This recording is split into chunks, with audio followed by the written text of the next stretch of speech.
North has become a hotbed of criminal activity. And the Salt Lake City Police Department is committed to addressing that criminal activity while supporting the restoration of the Jordan River Trail. As part of the Mayor's public safety plan, we have already increased our patrols along the Jordan River Trail. Our officers are out there day and night. But the current layout of stretch of this trail gives criminals a place to hide, to sell drugs, commit assaults, and victimize our community. This temporary closure gives us the chance to fix a broken system, to clear sight lines, improve lighting, and eliminate the dark corners where crime can thrive. It allows us to make much needed pre-planned restoration and rehabilitation to the Jordan River Trail, which is being coordinated through public lands. Let me stress, this is not a piecemeal approach. This is a coordinated, city-backed effort to address criminal behavior.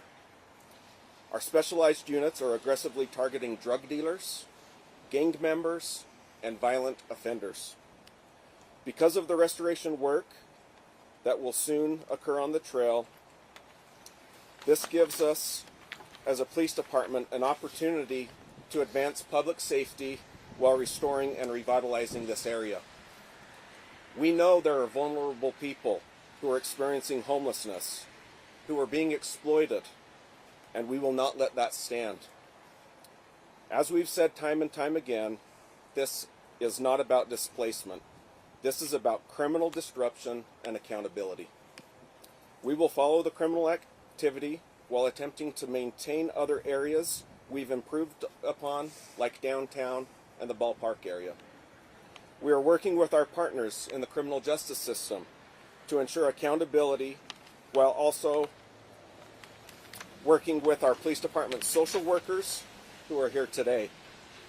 These dedicated social workers are prioritizing looking for treatment resources for those we encounter who want the help. Lastly, these challenging issues are not going to be solved overnight. This is going to be a process, but a process we must dedicate ourselves to and for which we are. We will not allow crime to define Jordan River Trail or the communities that neighbor it. Salt Lake City residents and the people who use this trail for legitimate purposes deserve to walk, run, and ride without fear. Thank you.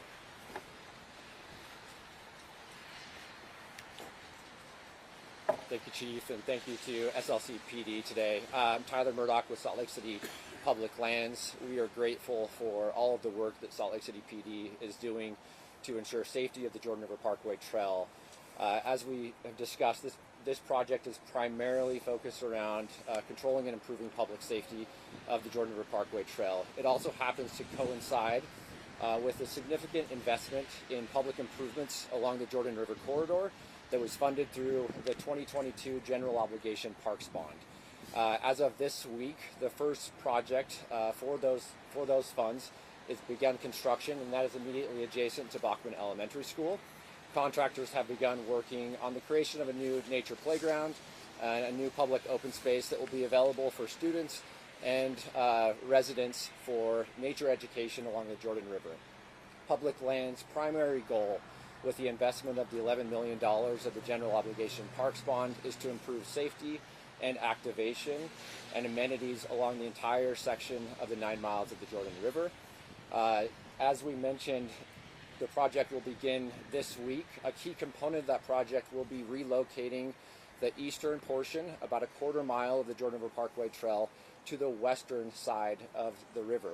This will improve sightlines, this will improve environmental conditions of the river, and is anticipated to be completed later this summer.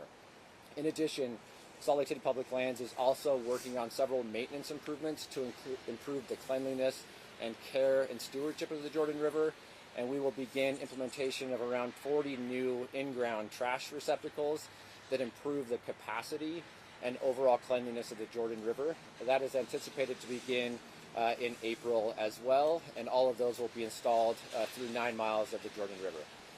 A third project that will be happening that coincides with this closure is the replacement of the 6th North Bridge that will be completed by the UDOT, Department of Transportation. A timeline for this project is likely anticipated in late spring, which may extend the temporary closure of the Jordan River Parkway Trail from 5th North to 7th North, and more information will be available from Salt Lake City Public Lands and UDOT on the coordination of that closure as well. With that, happy to answer any questions. Turn it back over to Brent. Thank you. At this time, we are happy to take some questions that I can moderate. Brent, has there been any kind of sort of triggering public safety event that's brought the timing of this closure now? Sure. I'll let Deputy Chief Andrew Wright speak to that, to whether or not there was any trigger event related to this closure. Yeah, there's not a specific event. It's the increase in criminal activity that we've seen along the river. You know, our residents that utilize the trail for legitimate purposes, as I said before, they're not safe. They don't feel safe, and it's our responsibility as a police department to make sure that we're out there dealing with the criminal element and make sure we're holding people accountable. We won't tolerate it. We're not going to tolerate criminal activity here or anywhere in the city, and so that's going to be our main focus. How big of an issue is it from people coming from outside the area to get drugs here? You know, it's a big issue. People are coming from all over. They know that they can come into Salt Lake City to buy and sell drugs, and that's what we're going to stop. That's what we are doing every day. We've got a lot of our partners across the county and the state that are assisting us with this effort, and we will go after those drug dealers and the drug users to stop the activity that's going on. Also heard from neighbors and others, just kind of anecdotally, that prostitution and I guess sexual meetups have been an issue here. How much of a problem does it do police view that? You know, we have specialized units that look into that, and that is a piece of what we're doing. We're looking into those complaints and the things that we see as we're out doing the enforcement. You mentioned that crime is kind of centralized in this area. Neighbors in the area may be concerned about it moving out or relocating somewhere else. How are you creating a balance and maintaining that safety, not just on the trail, but now in the surrounding areas? Absolutely. Yeah, we are prepared to deal with the issue where it's concentrated here now. We do understand and know that it will move, and we are prepared to move with it. Again, holding people accountable and away from that criminal aspect. As I mentioned before, with our social workers, those people who are experiencing homelessness that want the help, we're gonna be there to help guide them and get them to the resources that they need. Another thing I know people have brought up, possible cartel activity. Is that something that you guys are concerned about or have seen with these issues? You know, certainly in all of the cases that we're dealing with and our partners across the state, yes, we are seeing cartel activity. We're able to tie cases all the way back to Mexico and other countries, and so we're following that. We are working with both our state and federal partners to make sure that we take down those drug dealers, specifically that are part of the cartels. Asked slightly differently, how sophisticated would you say the drug ecosystem is just like in this neighborhood? How sophisticated is it in the neighborhood? You know, as we talk to residents that utilize the trail, and as we send in our officers to do the enforcement, we see that there are drug dealers coming in and out on a regular basis. As far as what they do, I mean, I'm not going to go into the details of how we enforce that, you know, to not give away our secrets, so to speak. But yeah, we do know that they work together to try to keep their business going, and that's what we're going to stop and not allow. The next portion down was closed last year. A lot of the same concerns were cited. Do you feel like this strategy is working, these closures? Or, I mean, why would this be any different than the last one we had? The one down by North Temple? Directly south of us. It was closed until, what, October? Yeah. September, August? Yeah. We kept that closed, again, due to both criminal activity and environmental issues along the river. That was successful. However, people moved, and the criminal component of that moved, and that's what we're following here. We will be more aggressive in following it once it moves from this area. We're going to be on top of it. Again, while we maintain safety in other parts of the city. What's the bigger vision for this? You're addressing the crime now, but what do you hope the main goal is with how this path will look, this trail? Well, we want it to be a place where there's no criminal activity happening, that our community, our residents can utilize this recreation activity, the parkway, to be able to go out and be with their families, to transit to work, to do whatever that they want to do on the trail without being in fear of their safety. And our ultimate goal is to get to that point where people can utilize it without feeling unsafe or being unsafe.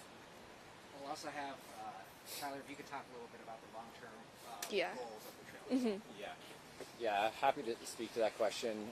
Salt Lake City Public Lands has recently just finished and completed the Emerald Ribbon Action Plan, which is available on Public Lands website. The primary focus of that, like I mentioned, is to improve positive activation and care and stewardship of the entire section of the Jordan River Parkway Trail. We are very fortunate to have this unique amenity in Salt Lake City.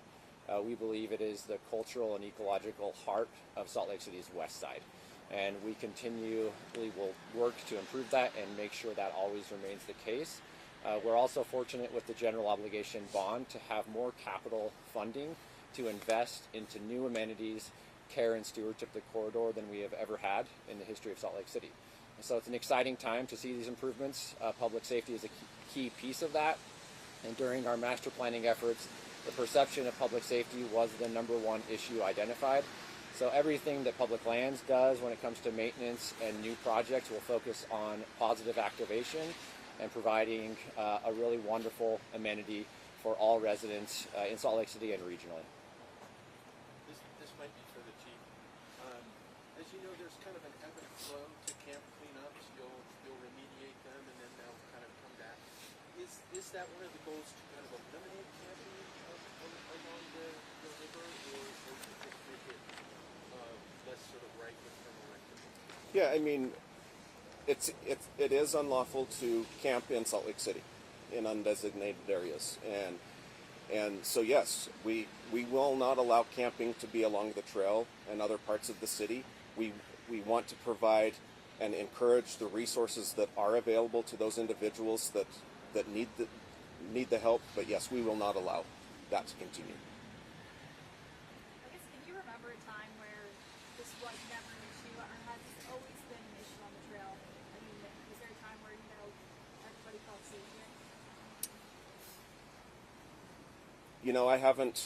I haven't been around long enough with Salt Lake City. I was a resident of the west side. I can tell you, in all my time on the west side of Salt Lake City, I utilized the trail a lot, and I don't remember it being to the point that it is now, as far as the safety goes and the environmental issues that we are seeing. So certainly it does ebb and flow with criminal activity, but that's our responsibility to make sure that no longer exists and we keep that out of that space. We have time for one more question. So how big is this issue for this elementary school and other schools around for teenagers and school community? It's the fact that the trail is behind Beckman Elementary School. That is concerning. There are children that walk to and from school every day. They cross the trail. They use the trail.